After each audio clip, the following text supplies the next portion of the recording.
সৎ বন্ধু চয়ন। আমাদের সমাজে আমরা পথভ্রষ্ট বিপদগামীর অন্যতম কারণ উপায় হচ্ছে সঙ্গদোষে। তাই তো কবি বলে থাকেন যে সৎ সঙ্গে স্বর্গবাস, অসৎ সঙ্গে সর্বনাশ। সঙ্গী যদি ভালো হয় তাহলে আপনি সেই সঙ্গীর মতোই আপনি ভালো হবেন। যেমনিভাবে এক বস্তা আলুর মধ্যে একটা যদি পচা আলু থাকে, ওই আলুর আশপাশগুলো ওই পচা আলুর সাথে যার লেগে থাকবে সেও কিন্তু পচে যাবে। আপনি ফল ফ্রুটের কথা বলেন, দামি জিনিস একসাথে একটা খেজুর বা ফল পচা থাকলে তার সাথে লেগে থাকা ফলটাও পচে যায়। এটাই হলো একটা ধারাবাহিকতা, এটাই হলো একটা জিনিসের বৈশিষ্ট্য। প্রত্যেক জিনিসের বৈশিষ্ট্য থাকে। তাছাড়া মানুষ অনুসরণ করতে পছন্দ করে, ভালোবাসে। তাই তো বাংলাদেশ এমন একটা উর্বর জায়গা যে উর্বরতার মধ্যে যে ওই এমন কিছু পীর সাহেবের অনুসারী পাওয়া যায় যারা কোরআন এবং হাদিসের কিছুই জানে না। বলা যেতে পারে যে সেলিম হিজবুত তাওহীদের নেতা ইমাম বনে বসেছে, তো এরও অনুসারী বাংলাদেশে পাওয়া যায়। আবার এরকম অনেক পীর সাহেব আছে। অর্থাৎ বাংলাদেশ একটা উর্বর মাটি। এটা কারণ কি? কারণ মানুষের যে রূহ, মানুষের যে হৃদয় মন অন্যকে অনুসরণ করে। যদি কোনো রকমের মোলায়েম কথা দিয়ে, যুক্তিভিত্তিক কথা দিয়ে বোঝাতে পারে তাহলে সে সেদিকে মাইল হয়ে যায়। তো সম্মানিত সুধী, তা আমাদের সমাজটা নষ্ট হওয়ার অন্যতম কারণ সঙ্গদোষে। একটা ভালো মানুষ যদি সঙ্গ হয়, সেই সঙ্গীর কারণে মানুষটা সৎ পথে পরিচালিত হয়। তাই নবী করিম সাল্লাল্লাহু আলাইহি ওয়াসাল্লাম তিনি দোয়া শিক্ষা দিয়ে গিয়েছেন, যখনই আমরা কোনো জায়গায় যাব। এই জন্য আব্দুল্লাহ ইবনে ওমর রাদিয়াল্লাহু তাআলা আনহু তিনি যখনই কোনো জায়গা যেতেন তখনই তিনি দোয়া করতেন যে হে আল্লাহ, তুমি আমাকে জালিসুল হাসান দান করো, একজন সৎ সঙ্গী দান করো, এবং আমাকে অসৎ সঙ্গী থেকে তুমি আমাকে বাঁচাও। এই দোয়া তারা করতেন সাহাবা ইকরাম, তাবেঈনরা, আইম্মায়ে মুজতাহিদিনরা, তারা এই দোয়া করতেন। সম্মানিত সুধী, তো আমরা একটা হাদিসের দিকে ফিরে যাই যেটি ইমাম আহমদ, আবু দাউদ বর্ণনা করেছেন এবং ইমাম আলবানী রাহিমাহুল্লাহ তিনি এটাকে সহিহ বলেছেন। অর্থাৎ ইন্নাল্লাহ তাআলা খালাকা আদম মিন কবদাতিন কবদাহা মিন জামিইল আরদ, যে আল্লাহ তাআলা আদম আলাইহিস সালামকে সৃষ্টি করেছেন পৃথিবীর সমস্ত জায়গার মাটি নিয়ে। ফাজা বানু আদম আলা কদরিল আরদ, অতঃপর এই বানি আদম পৃথিবীতে এসেছে ওই জমিনের ভিত্তিতে। অর্থাৎ জমিনের কিছু অংশ ফাজা মিনহুমুল আহমার, কিছু লোক আছে লাল, ওয়া মিনহুম আল আবিয়াদ, কিছু লোক আছে যারা সাদা, ওয়াল আসওয়াদ, কিছু আছে কালো। এর কারণটা কি? কারণ হলো পৃথিবীতে যে মাটিগুলো আছে সে মাটিগুলো কয়েক ধরনের পাওয়া যায়। তার মধ্যে একটা হলো সাহাল। সাহাল বলা হয় শক্ত মাটিকে, না নরম মাটিকে, মুলায়েম মাটিকে সাহাল বলা হয়। ওয়াল হাজম, হাজম বলা হয় কঠিন মাটি, শক্ত মাটি। এজন্য আমরা অনেক সময় আমরা বলে থাকি যে আরবের দেশে কেন নবী আসলো? কারণ মক্কার মাটি খুবই রুক্ষ, শুষ্ক, তাদের একটু হৃদয়টা কঠিন ছিল, তাদের মধ্যে বর্বরতা বেশি ছিল। সেই বর্বরতাকে আল্লাহ তাআলা ধূলিসাৎ করে দেওয়ার জন্য তাদের মধ্যে নবী প্রেরণ করেছেন। তাহলে পৃথিবীর বিভিন্ন জায়গার মাটি দিয়ে বানি আদমকে তৈরি করা হয়েছে। আর পৃথিবীর মাটির বৈশিষ্ট্য কি? কোনো মাটি নরম মোলায়েম, আবার কিছু মাটি আছে শক্ত, আবার কিছু মাটি আছে পবিত্র, আবার কিছু মাটি আছে নোংরা। এই সমস্ত মাটির সংমিশ্রণে আল্লাহ তাআলা আদমকে তৈরি করেছেন এবং আদমের সন্তান তাই পৃথিবীতে এসে এই আদম সন্তান বিভিন্ন স্বভাবের হয়ে থাকে। কেউ হয়ে থাকে রুক্ষ স্বভাবের, কেউ হয়ে থাকে যেমন ধরেন কেউ হয়ে থাকে শক্ত, একবারে কঠিন, আবার কেউ হয়ে থাকে অপবিত্রতাকে পছন্দ করে, কেউ আছে পবিত্রতাকে পছন্দ করে।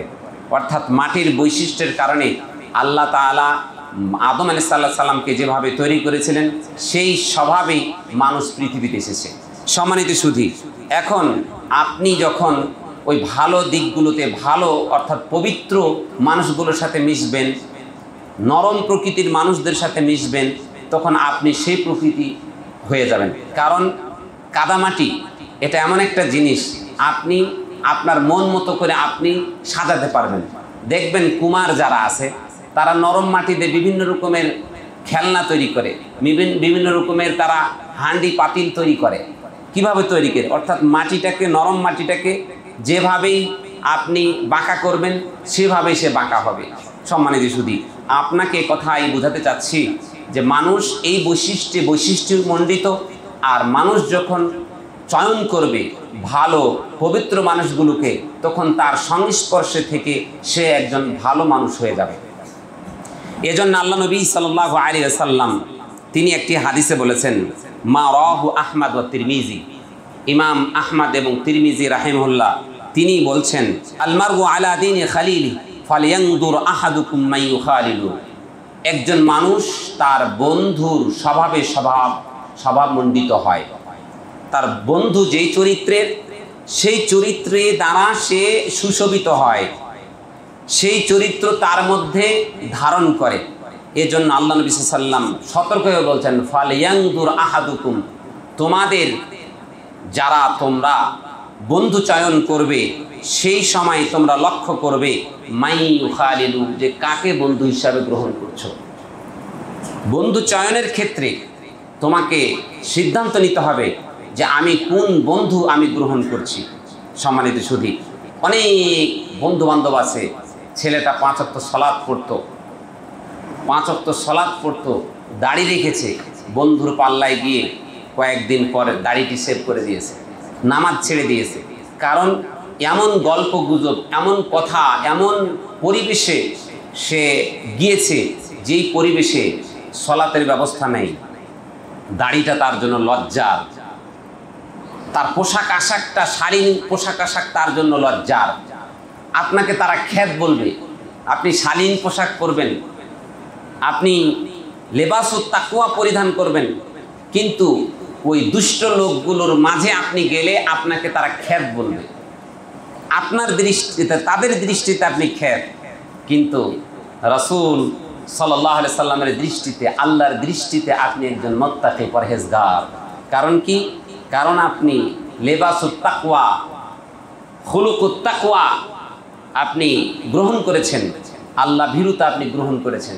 সম্মানিত সুধী, তাই আল্লাহ নবী সাল্লাল্লাহু আলাইহি সাল্লাম আমাদেরকে সতর্ক করছেন যে তোমরা যখনই কোনো বন্ধু চয়ন করবে তখন তোমরা সে বন্ধুর দিকে লক্ষ্য করবে যে সে কী ধরনের বন্ধু গ্রহণ করেছে। এই জন্য এই হাদিসের ওপর ব্যাখ্যা করে সালাফ তারা বলছেন, যখন তুমি কোনো ব্যক্তিকে তার সম্পর্কে কিছু জানতে চাইবে তখন তুমি তাকে বলবে আনিল মারই লা তাসআল, তার সম্পর্কে বলিও না ভাই তুমি কেমন, তোমার চরিত্র কেমন, বা বলিও না ওই ছেলেটার চরিত্র কেমন, বরং তুমি জিজ্ঞাসা করবে যে ও কার সাথে মিশে, এই ছেলেটা কার সাথে মিশে।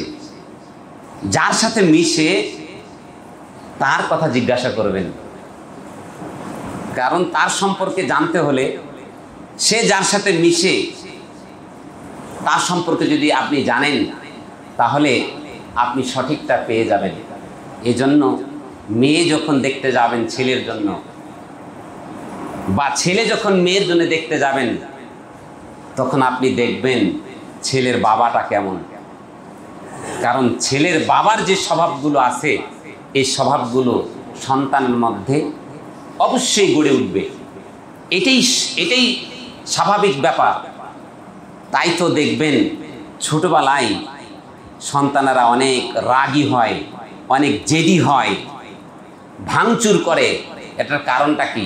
আপনি খোঁজ নিয়ে দেখেন, ওর পরিবারের মধ্যে ছোট বাচ্চার সামনে স্বামী স্ত্রী বালিশ নিয়ে মারামারি করে, ও ওর উপরে বালিশ ছুঁড়ে মারে, ও ওর উপরে বালিশ ছুঁড়ে মারে।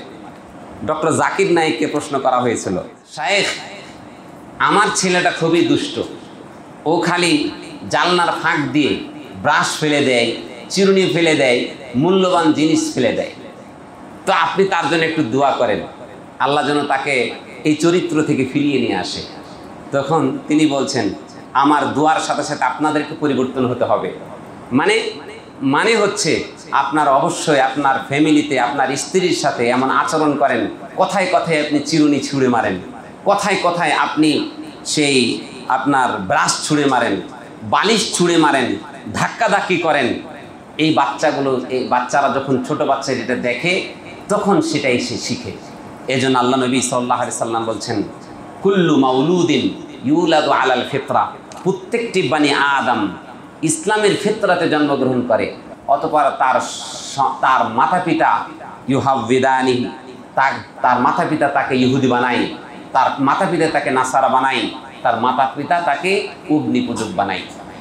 সম্মানিত সুধী, অনুরূপভাবে আপনি বন্ধু চয়নের ক্ষেত্রে যদি কোনো রকম ভুল করেন তাহলে নিশ্চিত আপনাকে হয় বিড়িখোর বানাবে, না হলে আপনাকে পর্নোগ্রাফির একজন আসক্ত বানাবে, না হলে সিনেমার প্রতি আসক্ত বানাবে, অশ্লীলতার আসক্ত বানাবে। এমন কিছু আপনার সামনে তুলে ধরবে যেগুলো সবগুলো শয়তানের সাথে রিলেশন, শয়তানের সাথে তার সম্পর্ক, এমন কিছু আপনার সামনে তুলে ধরবে এবং সেটা সুশোভিত করে আপনি তার দলে চলে যাবেন। তাই আল্লাহ নবী সাল্লাল্লাহু আলাইহি সাল্লাম সতর্ক করে বলছেন, আল মারউ আলা দীনি খালিলি, প্রত্যেকটা মানুষ তার বন্ধুর প্রভাবে প্রভাবান্বিত হয়ে থাকে, সুতরাং তোমরা লক্ষ্য করো তোমরা কার সাথে বন্ধুত্ব স্থাপন করছো। তাই এই হাদিসের ব্যাখ্যায় সালাফ বিদ্বানগণ বলে থাকেন যে অবশ্যই তুমি যখন কাউকে বন্ধু হিসাবে গ্রহণ করবে বা কারো চরিত্র সম্পর্কে জিজ্ঞাসা করতে যাবে, তখন তার সম্পর্কে জিজ্ঞাসা না করে তার বন্ধুর সম্পর্কে জিজ্ঞাসা করবে যে সে কেমন ছেলের সাথে মিশে। এই বন্ধু চয়নের ক্ষেত্রে আপনি আল্লাহ নবী সাল্লাল্লাহু আলাইহি সাল্লামকে সর্বোত্তম বন্ধু হিসাবে গ্রহণ করতে পারেন। আল্লাহ নবী সাল্লাল্লাহু আলাইহি সাল্লামের সর্বোত্তম বন্ধু কিভাবে গ্রহণ করবেন? আল্লাহ নবী সাল্লাল্লাহু আলাইহি সাল্লামের রেখে যাওয়া চরিত্রগুলো, রেখে যাওয়া আদর্শগুলো যদি আপনি গ্রহণ করেন তাহলে আপনি আল্লাহ রসুলকে সবচাইতে বেশি আপন করে নিলেন। যে আপন করার কথা আল্লাহ নবী সাল্লাল্লাহু আলাইহি সাল্লাম তিনি এভাবে বলছেন, আনাস ইবনে মালিক রাদিয়াল্লাহু তাআলা আনহু থেকে বর্ণিত, তিনি বলেন, লা ইউমিনু আহাদুকুম, তোমাদের মধ্যে কেউ ঈমানদার হতে পারবে না, হাত্তা আকুনা আহাব্বা মিন ওয়ালিদিহি ওয়া ওয়ালাদিহি ওয়ান নাস আজমাইন, যতক্ষণ পর্যন্ত আমি তোমার পিতামাতা, তোমার ছেলে সন্তান, তোমার এমনকি সমস্ত মানুষের চেয়ে আমি মুহাম্মদ তোমার কাছে প্রিয় হতে না পারবো, ততক্ষণ পর্যন্ত তুমি মুমিন হতে পারবে না। তাহলে আল্লাহ নবী সাল্লাল্লাহু আলাইহি সাল্লামকে সবচেয়ে ভালোবাসতে হবে, সবচেয়ে বন্ধু হিসেবে গ্রহণ করতে হবে। যদি তাকে আমরা বন্ধু হিসেবে গ্রহণ করি, মাপকাঠি তিনি, অর্থাৎ নবী করিম সাল্লাল্লাহু আলাইহি সাল্লামের আদর্শ যে ব্যক্তির মাঝে দেখব তাকে বন্ধু গ্রহণ করা মানেই রাসূলুল্লাহ সাল্লাল্লাহু আলাইহি সাল্লামকে বন্ধু হিসেবে গ্রহণ করা। আর যে ব্যক্তি শয়তানের চরিত্রে চরিত্রবান হয়েছে, শয়তানের সমস্ত কার্যকলাপ যে ব্যক্তির মধ্যে আছে, তাকে বন্ধু হিসেবে গ্রহণ করা মানে শয়তানকে বন্ধু হিসেবে গ্রহণ করা। সম্মানিত সুধী, আল্লাহ নবী সাল্লাল্লাহু আলাইহি সাল্লামের সাহাবী আনাস ইবনে মালিক রাদিয়াল্লাহু তাআলা আনহু তিনি বলেন, আন্না রাজুলান সাআলান নবী সাল্লাল্লাহু আলাইহি সাল্লাম, একদা এক ব্যক্তি আল্লাহ নবী সাল্লাল্লাহু আলাইহি সাল্লামকে জিজ্ঞাসা করলো আনিস সাআ, কিয়ামত সম্পর্কে। আল্লাহ নবী সাল্লাল্লাহু আলাইহি সাল্লাম, কিয়ামত তো একটা গায়বিয়াতের বিষয় যেটা আল্লাহ নবীও জানতেন না, বা পৃথিবীর বাসীকে জানানো হয়নি কখন কিয়ামত হবে, এটা আল্লাহ তাআলা ভালো জানেন। তো এমন প্রশ্ন যখন আল্লাহ নবীর কাছে এক সাহাবী করলেন, তখন আল্লাহ নবী তাকে বললেন, তুমি এই কিয়ামতের মোকাবেলা করার জন্য কি প্রস্তুত করেছো যে তুমি কিয়ামত খুঁজছো? আসলে সে অন্য হাদিস দ্বারা সাব্যস্ত, তিনি বলছেন, মা আদাত্তু, আমি তেমন কিছু গড়ে তুলিনি, প্রস্তুত করিনি, বেশি সালাত, বেশি সিয়াম, বেশি আমল, কিন্তু আমি কি করছি, ওয়ালা ক্বালা লা শাইআ ইল্লা আন্নী উহিব্বুল্লাহ ওয়া রাসূলাহু সাল্লাল্লাহু আলাইহি সাল্লাম, কিন্তু আমি আল্লাহ এবং তার রাসূলকে ভালোবাসি, কিন্তু আমি আল্লাহকে এবং তার রাসূলকে ভালোবাসি। কিছু আমার এত বেশি আমল নেই, অতিরিক্ত সালাত, অতিরিক্ত সিয়াম আমার তেমন নেই, অর্থাৎ আমি শুধু ফরজগুলো আদায় করি, আমি অতিরিক্ত কিছু করতে পারি না। তখন আল্লাহ নবী সাল্লাল্লাহু আলাইহি ওয়াসাল্লাম তিনি কি বলছেন দেখেন, ফাকাল আনতা মা'a মান আহবাবতা, তুমি তার সাথে থাকবে যাকে তুমি ভালোবেসেছো। আল্লাহু আকবার। সম্মানিত সুধী, অতএব আপনি যদি একজন মানুষকে ভালোবাসেন আর ওই মানুষটা যদি ভালো হয় তাহলে আপনি নিঃসন্দেহে জান্নাতে যাবেন। আর একজন মানুষ যদি খারাপ হয়, ওই খারাপ মানুষটার সাথে যদি আপনি মিশেন তাহলে নিঃসন্দেহে আপনি কি হবেন? জাহান্নামে যাবেন।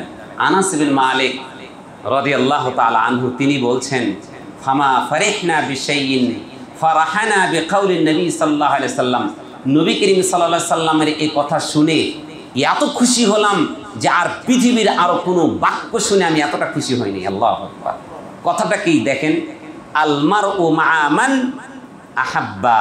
অন্য রিওয়ায়াতের আছে, এটা বুখারী মুসলিমের রিওয়ায়াত, যে আল মারউ মা'a মান আহাব্বা, ওই ব্যক্তি তার সাথেই তার হাসর নসর হবে, তার সাথেই সে কিয়ামতের দিন উঠবে যে ব্যক্তিকে সে ভালোবেসেছে। অতএব এখানে কথাটা দেখেন, এখানে বলা হয় নাই যে তুমি ভালো মানুষের সাথে বা খারাপ মানুষের সাথে, মানে এই কথাটা মানে আপনি যদি ভালো মানুষের সাথে মিশেন তাহলে আপনি তার সাথে উঠবেন, আর আপনি যদি মন্দ মানুষের সাথে যদি আপনি চলেন তাহলে আপনি মন্দ মানুষের সাথে আপনার হাসরটা হবে। সম্মানিত সুধী, তাই তিনি বলছেন, কালা আনাস ফা আনা উহিব্বুন নবী সাল্লাল্লাহু আলাইহি ওয়াসাল্লাম, সুতরাং তোমরা জেনে রাখো আমি আল্লাহর নবীকে ভালোবাসি। আল্লাহ নবী কোথায় থাকবেন? জান্নাতে থাকবেন। ওয়া উহিব্বু আবু বকর, আমি আবু বকরকে ভালোবাসি, কারণ আবু বকর কোথায় থাকবেন? জান্নাতে থাকবেন। কারণ এগুলোর সার্টিফিকেট আল্লাহ তাআলা আমাদেরকে, আল্লাহ রাসূল দিয়ে দিয়েছেন। আবু বকর ফিল জান্নাহ, ওমর ফিল জান্নাহ, ওসমান ফিল জান্নাহ, আলী ফিল জান্নাহ। অতএব এই জান্নাতি মানুষদেরকে ভালোবাসলে কি হবে? জান্নাতে যেতে পারবো। ভালোবাসার একটা মানেটা কি? ভালোবাসা কাকে বলে? ভালোবাসা হলো একটা মানুষের অনুকরণ করা, অনুসরণ করা। মহাব্বত মানে হলো যে মহাব্বতের বহিঃপ্রকাশ হলো ওই লোকটা, আপনার বন্ধু কি পোশাক পরেছে ওই পোশাকটা আপনার ভালো লাগা, আপনার বন্ধু কি চশমা পরিধান করে ওই চশমাটাকে ভালো লাগা, আপনার বন্ধুর হাঁটার স্টাইলটা কেমন ওইটাকে আপনি পছন্দ করেন, আপনার বন্ধুর চলাফেরাটা কেমন ওটাকে আপনি পছন্দ করেন, আপনার বন্ধু কি কি পছন্দ করে ওইটাকে আপনি পছন্দ করেন। এটার নাম হলো ভালোবাসা। সম্মানিত সুধী, তাহলে বোঝা গেল যে আপনি এই পৃথিবীতে একজন ভালো মানুষ হতে হলে আপনাকে ভালো একজন বন্ধু চয়ন করতেই হবে। আপনি যদি সেটা চয়ন না করেন তাহলে আপনি একজন ভালো বন্ধু চয়ন করবেন? কারণ আল্লাহ নবী সাল্লাল্লাহু আলাইহি ওয়াসাল্লাম বলেছেন, আল আরওয়াহু জুনুদুন মুজান্নাদা, যে মানুষের রূহ, মানুষের আত্মা, হৃদয় আরেকটা রূহের অনুগামী, আরেকটা রূহের অনুসরণ করে থাকে। সুতরাং ফামা তাআরাফা ফিহা ইতালাফা, যখনই তার কাছ থেকে কোনো কিছু ভালো দেখে তখনই তার দিকে সে মাইল হয়, তার দিকে সে আকৃষ্ট হয়, সেটি সে গ্রহণ করার জন্য সে আগ্রহ, তার ভিতরে উদ্দীপনা সৃষ্টি হয়। ওয়ামা তানাকারা মিনহা ইখতালাফা, আর যখনই তার মধ্যে খারাপ কিছু দেখে তখনই সেটা থেকে সে বিরত থাকতে চেষ্টা করে। সম্মানিত সুধী, তাহলে বোঝা গেল যে আমরা বন্ধু চয়নের ক্ষেত্রে যদি ভুল করি তাহলে আমাদের ইহকালীন এবং পরকালীন আমাদের ধ্বংস হবে, এত কোনো সন্দেহ নেই। 7 জন ব্যক্তি আল্লাহ তাআলা আরশে আজিমের নিচে স্থান দেবেন যখন আসমানটা সামান্য উপরে থাকবে, রৌদ্রে সূর্যটা অতি নিকটে থাকার কারণে মানুষের মগজগুলো গলে গলে নাক দিয়ে, কান দিয়ে গলে গলে পড়বে, মানুষের একেবারে অসহায়ত্ব হয়ে যাবে, এমন অসহায় হবে যে মানুষ ঘামে হাবুডুবু খাবে। আল্লাহ নবী সাল্লাল্লাহু আলাইহি সাল্লাম তিনি বলছেন, ওই মুহূর্তে আল্লাহ তাআলা 2 জন লোককে খুঁজবেন, 2 জন লোককে অনুসন্ধান করে বলবেন যে আইনা, তিনি বলবেন আইনাল মুতাহাব্বুনা বিজালালি, যারা আমাকে ভালোবেসে, আমার ইজ্জতকে ভালোবেসে যারা পরস্পরের মধ্যে বন্ধুত্ব স্থাপন করেছিল তারা কোথায়?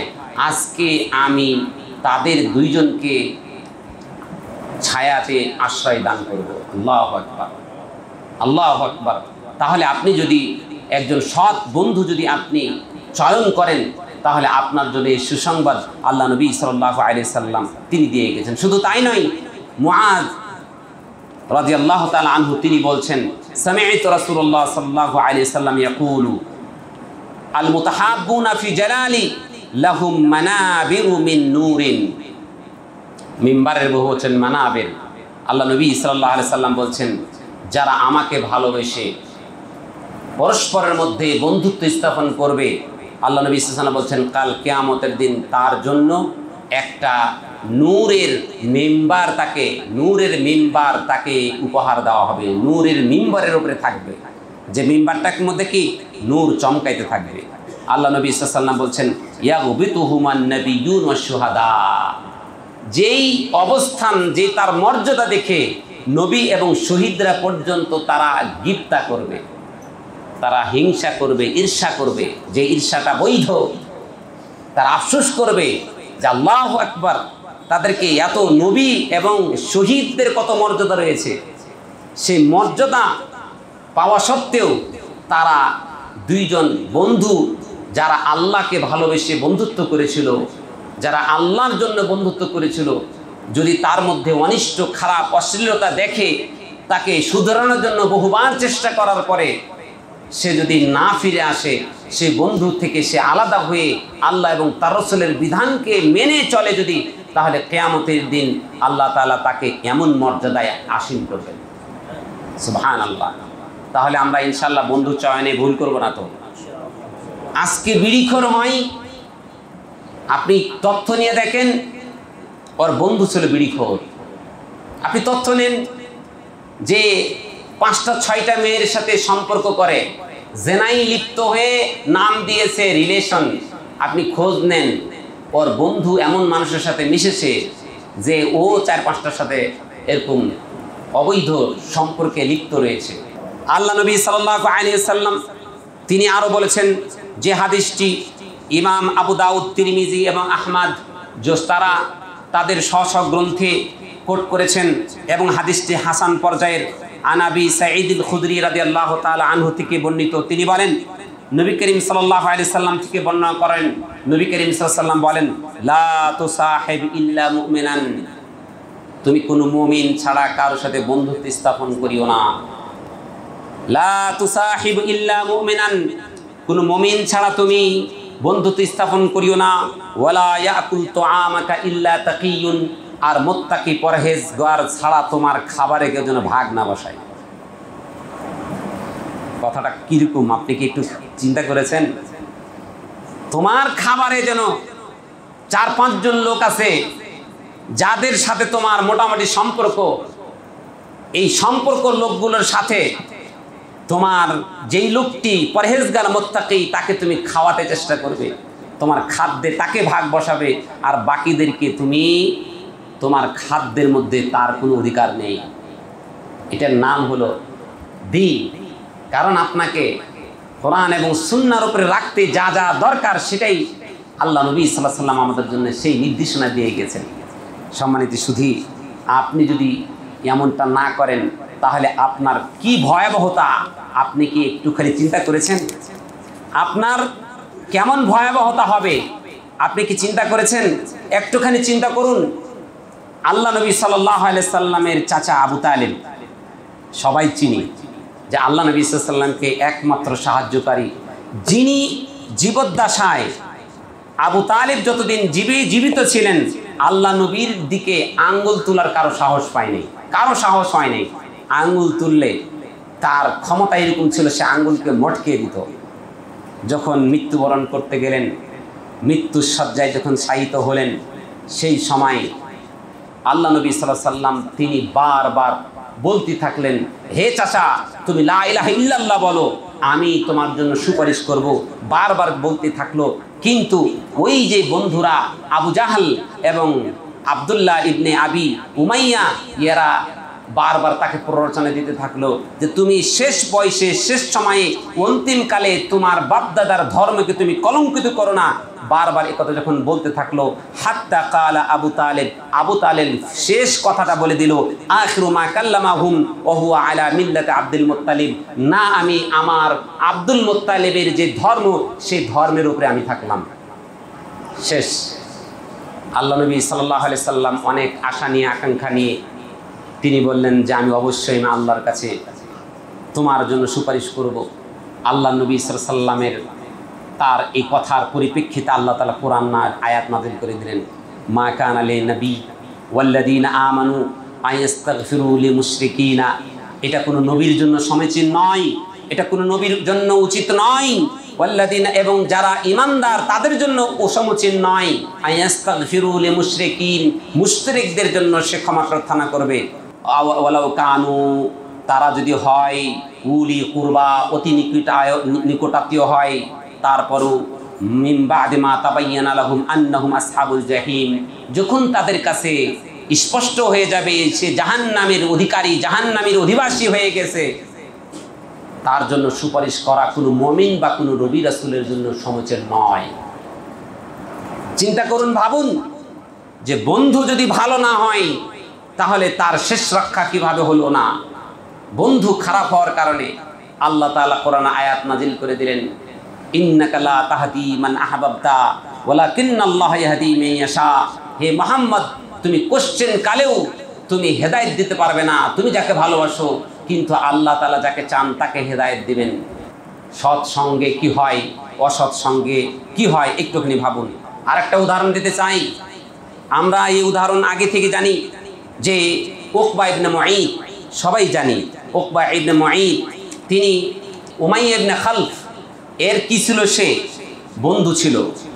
এই উকবা ইবনে মুঈত সে তার হৃদয়টা একটু নরম ছিল। নবী করিম সাল্লাল্লাহু আলাইহি সাল্লামকে সে ভালোবাসতো, নবী করিম সাল্লাল্লাহু আলাইহি সাল্লামকে সে ভালোবাসতো। আল্লাহ নবী সাল্লাল্লাহু আলাইহি সাল্লাম যখন কোরআন এবং হাদিসের আলোকে কথা বলতেন, সেই সময় তিনি শুনে মনোযোগ দিয়ে শুনতেন এবং মনে মনে ভালোবাসতেন। কিন্তু যখন তার বন্ধুর সাথে যখন সে আবার মিলিত হতো, তখন সে আবার পাল্টে যেত, এমন পাল্টে যেত যে তখন নবী করিম সাল্লাল্লাহু আলাইহি সাল্লামের অন্যান্য যেই দুশমনরা ছিল তাদের সাথেই সে যোগ দিত। কিন্তু আল্লাহ নবী সাল্লাল্লাহু আলাইহি সাল্লাম এই উকবা ইবনে মুঈত তেমন একটা কষ্ট দিতেন না। অন্যান্য আবু জাহেল সহ অন্যান্য যারা, তারা নবী করিম সাল্লাল্লাহু আলাইহি সাল্লামকে সামনে পেলেও কষ্ট দিতেন, গোপনে থাকলেও বদনাম করতেন, তার ব্যাপারে কুৎসা রটাতেন, তাকে বিভিন্নভাবে কষ্ট দিতেন। কিন্তু উকবা ইবনে মুঈত তার মনটা হৃদয় হওয়ার কারণে, মনটা তার নরম হওয়ার কারণে আল্লাহ নবী সাল্লাল্লাহু আলাইহি সাল্লামকে পছন্দ করতেন। একদিনের ঘটনা, সে অর্থাৎ তার বন্ধু সে গেল একটা একটা ভ্রমণে গেল। ভ্রমণে যাওয়ার পরে, ভ্রমণে যখন গেল, সে অনুপস্থিতিতে আল্লাহ নবী সাল্লাল্লাহু আলাইহি সাল্লামকে দাওয়াত দিল। আল্লাহ নবী সাল্লাল্লাহু আলাইহি সাল্লাম দাওয়াত গ্রহণ করার পূর্বে তাকে শর্ত দিলেন যে তোমার দাওয়াত আমি গ্রহণ করতে পারি, শর্ত একটা রয়েছে, সেটা কি, তোমাকে লা ইলাহা ইল্লাল্লাহ কালেমার দাওয়াত গ্রহণ করতে হবে। তো তার মনটা নরম, স্বাভাবিকভাবে আল্লাহ নবী সাল্লাল্লাহু আলাইহি সাল্লামের সঙ্গ পেয়ে সে লা ইলাহা ইল্লাল্লাহ পড়ে নিল। তার বন্ধু যখন ফিরে আসলো, বন্ধু এসে শুনল যে কি, উকবা ইবনে মুঈত সে ইসলাম গ্রহণ করে ফেলেছে। শুনে তো তার বন্ধু এমন ক্ষিপ্ত হয়ে জানার সাথে সাথে তার সাথে আর কোনো যোগাযোগ নেই। তাদের বন্ধুত্ব এমন ছিল যে তারা যদি কোথাও ঘুরতে যেত, ঘুরতে যাওয়ার যখন পূর্ব মুহূর্তে শেষ তার বন্ধুর সাথে দেখা হতো, আবার কোনো জায়গাতে যখন ফিরে আসতো তখন আবার প্রথম তার দোস্তের সাথে দেখা করতো। তো উকবা ইবনে মুঈত সে দেখলো যে তার দোস্ত ফিরে এসেছে, কিন্তু তার সাথে সাক্ষাৎ করলো না, মনটা খুব খারাপ। সে তাড়াতাড়ি করে তার বন্ধুর বাড়িতে গেল, গিয়ে বলল, দোস্ত তুমি আসলা, সালাম দিয়েছে, সালামের জবাব দেয় না।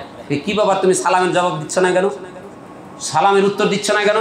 তখন সে বলছে, আমি তোমার সালামের জবাব ততক্ষণ দিব না, আমি শুনেছি তুমি ধর্মান্তরিত হয়েছো, তুমি আব্দুল মুত্তালিব এর ধর্মকে তুমি পরিত্যাগ করেছো, আমাদের বাপদাদার ধর্মকে তুমি পরিত্যাগ করে মুহাম্মদের ধর্মে তুমি রূপান্তরিত হয়েছো, যতক্ষণ পর্যন্ত তুমি এটা না ছাড়বে ততক্ষণ পর্যন্ত আমি তোমার সাথে আমি কথা বলবো না। সে মনে মধ্যে দুঃখ কষ্ট নিয়ে ব্যথায় ব্যথিত, দোস্তের কারণে ব্যথায় ব্যথিত হয়ে তখন সে বলল কি করতে হবে, মুহাম্মদের সাথে আমি যে সম্পর্ক রাখবো না এটার জন্য কি করতে হবে। তখন তিনি বললেন যে দোস্ত, তুমি আমার সাথে বন্ধুত্ব রাখতে চাইলে মুহাম্মদের চেহারার উপরে তুমি থুতু দিবে। এই কুলাঙ্গার তার দোস্ত বন্ধুত্বকে রক্ষা করতে গিয়ে মুহাম্মদ সাল্লাল্লাহু আলাইহি সাল্লামের চেহারার উপরে থুতু মেরেছিল। লা হাওলা ওয়ালা কুওয়াতা ইল্লা বিল্লাহ। তার ধ্বংসটা কিভাবে হয়েছিল জানেন? কত নির্মমভাবে ধ্বংসটা হয়েছিল। সম্মানিত সুধী, আপনাদের কাছে আমি উদাত্ত আহ্বান জানিয়ে যাচ্ছি, বন্ধু চয়ন করেন। যে বন্ধু আপনাকে দ্বীনের পথে রাখবে, যে বন্ধু আপনাকে আল্লাহর আনুগত্যের কথা বলবে, যে বন্ধু আপনাকে রাসূলের আনুগত্যের কথা বলবে। আপনি আল্লাহ তার রাসূলকে ভুলে কোনো যদি পাপ কাজ করেন তাহলে আপনাকে আপনার বন্ধু স্মরণ করিয়ে দিবে, আপনার বন্ধু আপনাকে স্মরণ করিয়ে দিবে। কিয়ামতের দিন আল্লাহর সাথে তোমার সাক্ষাৎ হবেই হবে। যে সাক্ষাতের সময় তুমি কি জবাব আল্লাহকে দিবে? যখন তোমাকে জিজ্ঞাসা করা হবে, বান্দা আমি তোমাকে এতগুলো নিয়ামত দিয়েছিলাম, এই নিয়ামতের বিপরীতে তুমি কি করে এসেছো, তখন তুমি কি জবাব দিবে? আপনার বন্ধু এভাবে আপনাকে স্মরণ করিয়ে দিবে, আপনি সেখান থেকে ফিরে আসতে পারবেন এবং আল্লাহ এবং তার রাসূলের দ্বীনের মধ্যে থাকতে পারবেন। কিয়ামতের দিন আপনি যখন এরকম ফিরে আসবেন, আপনাকে যখন জান্নাত দেওয়া হবে, আপনি জান্নাতে যাওয়ার পূর্বে আল্লাহর কাছে বলবেন, আল্লাহ আমার একজন বন্ধু ছিল, যেই বন্ধু আমাকে তোমার পথ থেকে সরলেই আমাকে স্মরণ করিয়ে দিত, তোমার রাসূলের পথ থেকে সরলেই স্মরণ করিয়ে দিত, আমি অন্যায় কোনো কাজ করলে আমাকে শুধরিয়ে দিত, যখন এবং আমাকে বারবার তোমার এই সাক্ষাতের কথা বারবার আমাকে স্মরণ করিয়ে দিত, তোমার জান্নাতের কথা বলতো, তোমার জাহান্নামের ভয় দেখাতো। আল্লাহ তুমি যে তার কথায় আমি পরিবর্তন হয়ে আজকে নিয়ামত পেয়েছি, আল্লাহ আমি ওই লোকের জন্য তোমার কাছে আমি আবেদন করছি, আমার এই পরিস্থিতি না দেখিয়ে আল্লাহ তুমি আমাকে জান্নাতে দিও না। আল্লাহু আকবার। চান না এরকম মুহূর্ত? এরকম মুহূর্ত যদি আপনি পেতে চান তাহলে যত বদকার, যত খাবিস বন্ধু আছে সে বন্ধুদেরকে আজকেই প্রতিজ্ঞা করেন যে এরকম বেনামাজ, এরকম বিড়িখোর, এরকম সুদখোর, এরকম বেপর্দা যার পরিবারের মধ্যে আছে তাদের সাথে আর বন্ধুত্ব করব না, তাদের সাথে বন্ধুত্ব করব না। প্রতিজ্ঞাবদ্ধ হন, বন্ধু হবে আমার যে আল্লাহকে ভয় করে, যে রাসূলের বিধান মাফিক সে চলে, আল্লাহ তাআলার সাক্ষাতের আশা করে, আল্লাহ তাআলার জান্নাতের আশা করে, জাহান্নামের ভয় করে। অনুরূপভাবে একজন বদকার বন্ধু, যে বন্ধু আপনাকে খারাপ কাজের দিকে, শয়তানের কাজের দিকে, জেনার দিকে আপনাকে ধাবিত করেছে, অন্যায় রাহা মারামারির দিকে আপনাকে ধাবিত করেছে, খারাপ কাজ যখনই আপনি ভালো কাজের জন্য একটু এগিয়ে এসেছেন আপনাকে প্ররোচনায় ফেলে খারাপ কাজ করিয়েছে, এরকম আপনার জীবনটাকে তছনছ করে দিয়েছেন, এমন তছনছ করেছে আপনি এলাকার সবচেয়ে বড় ইয়াবাখোর, আপনি এলাকার সবচাইতে বড় জেনাখোর, আপনি এলাকার সবচাইতে বড় সন্ত্রাস, আপনার এলাকার সবচাইতে আপনি শয়তান, এরকম হয়ে আপনি যখন ইন্তেকাল করবেন, যখন আপনাকে জাহান্নামের ওই দৃশ্য যখন দেখাবে, তখন আপনি আল্লাহর কাছে আবেদন করবেন, আল্লাহ অমুক ব্যক্তির কারণে আমি এই অবস্থায় এসেছি, অতএব আমাকে আমার এই দৃশ্যটাকে না দেখিয়ে আমাকে তুমি জাহান্নামে দিও না। ভাবুন, হাদিসটি সহিহ। সম্মানিত সুধী, অতএব বন্ধু চয়নের ক্ষেত্রে কোশ্চেনকালেও ভুল করবেন না।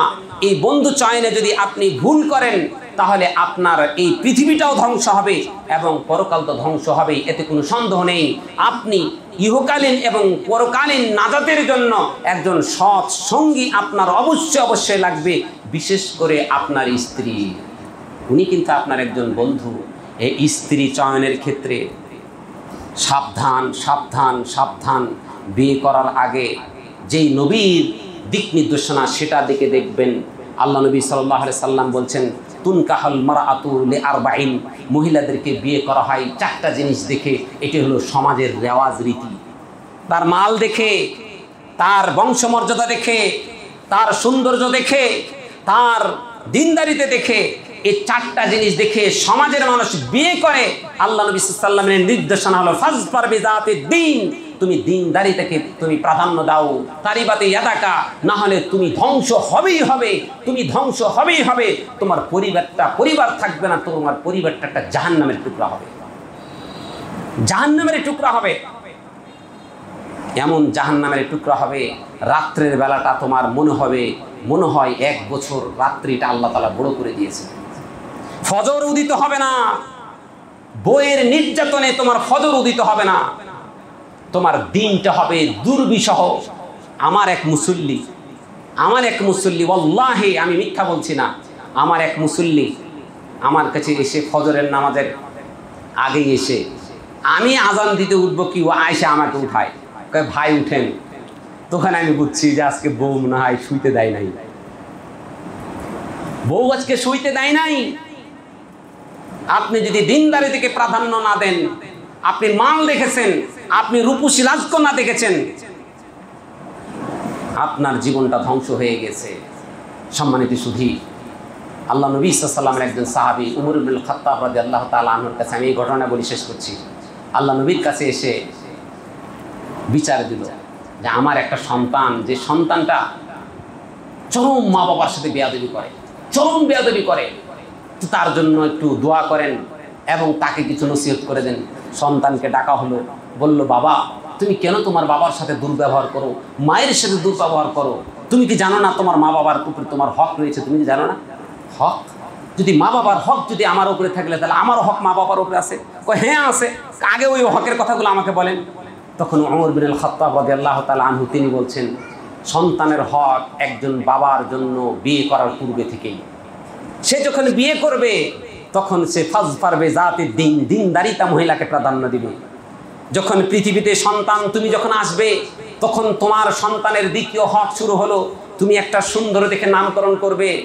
আজকে তো নাম পাওয়া যায় জিম, আলিফ, মিম, লিদুন, খালেদুন। ওই ভাই তার মেয়ের নাম রেখেছিল মানে লিদুন। আমি ভাই লিদুন আবার কি জিনিস? ওই যে দেখছেন না, ওই যে খালেদুনা ফিহা, ওখানে চিরস্থায়ী জান্নাতে থাকবে।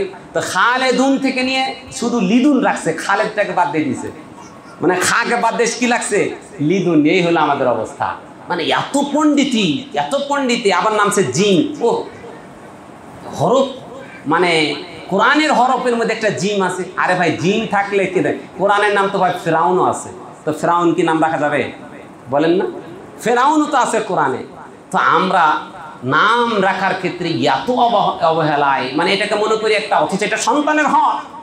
আপনি যে নাম রেখেছেন, কিয়ামতের দিন আপনি যদি নোংরা নাম রাখেন, আর এই সন্তান যদি এই পৃথিবীতে লাঞ্ছিত হয়, কাল কিয়ামতের আপনার দিন আপনি সন্তানের হককে নষ্ট করার কারণে আল্লাহ আপনাকে জিজ্ঞাসা করবেন। সন্তানের দ্বিতীয় হক হলো সুন্দর একটা নাম রাখা, তৃতীয় হক হলো আপনার সামর্থ্য থাকলে আকিকা দেওয়া, চতুর্থ নাম্বার হক হলো আপনি কোরআন এবং হাদিস থেকে সন্তানকে অবশ্যই কিছু শিক্ষা দেওয়া। সন্তানের বাবার কি হক, মার কি হক, প্রতিবেশীর কি হক, এটা শিক্ষা দেওয়া। এই কথা শুনে সন্তান বলছে, আল্লাহর কসম করে বলছি, যে হকের কথাগুলো বললে এই হক আমার বাবা মা একটাও দেয়নি। কিভাবে? আমার মা একজন অগ্নি পূজকের কন্যা, এখনো সকালবেলা বিকালবেলা আমার বাড়িতে আগুন পূজা করে। সন্ধ্যাটা হলে সূর্য ডোবার সাথে সাথে বাতি না জ্বালালে নাকি মানে অমঙ্গল হবে, তাই আমার ঘরে বাতি জ্বালায়, আগুন পূজা করে। আগুন জ্বালায়, বাইরে থেকে আসলে ছোট সন্তান যদি থাকে তাহলে গ্যাস ম্যাচ জ্বালিয়ে সন্তানকে, আছে না জানেন, আমাদের মহিলা শাখায় একজন হাফেজা প্রথম যেদিন নিয়োগ দেই, তার ছোট্ট বাচ্চাকে নিয়ে এসে 1 বছরের বাচ্চা ঢুকেই হেফজখানার মেয়েরা বলছে যে ওস্তাদ এই দেখলাম। কি? আসার সাথে সাথে গ্যাস ম্যাচ জ্বালিয়ে সে আগুন দিয়ে তার সারা শরীরে সে মানে হাফেজা, কোরআনের হাফেজা। আমি তাকে নসিহত করার অনেক চেষ্টা করলাম, বলছে এটা আপনাদের মাযহাবে নাই, আপনি তাকে ঠেকাবেন কি দিয়ে এখন? তো ওই ছেলে বলছে যে আমার মা এখনো আগুন পূজা করে, আমার নাম রেখেছে জারান, মানে ফড়িং। আমার আকিকা হয়েছে কি জানি না, আর কোরআন হাদিসের শিক্ষা দেবে আমি দেখলে জানি না কোরআন কি আর হাদিস কি জানি।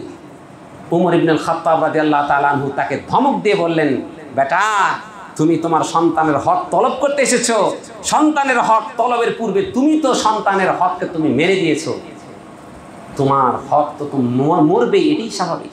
সম্মানিত সুধী, আসুন আমরা সৎসঙ্গ গড়ে তুলি। সৎসঙ্গ শুধুমাত্র যে বন্ধু তা নয়, আপনার স্ত্রীও সৎসঙ্গ হতে হবে। যে স্ত্রী আপনি সুদের টাকা আনলে সেই স্ত্রী আপনার ঘর করতে চাইবে না, হারাম টাকা আনলে আপনার স্ত্রী আপনার ঘর করতে চাইবে না। আপনি 20,000 টাকা বেতন পান, 25,000 টাকা আপনার ঘরে আসলে জবাবদিহিতা করবে, এই 5,000 টাকা তুমি কোথায় পেয়েছো, এটা জবাব না দেওয়া পর্যন্ত আমি টাকা আমি ধরবো না। এটা হলো সৎ স্ত্রী। এই স্ত্রী নিয়ে আপনি জান্নাতে যাবেন। আল্লাহ তাআলা আমাদের সকলকে কবুল করুক, সৎসঙ্গী গ্রহণ করার তৌফিক দান করুক। আল্লাহুম্মা আমিন।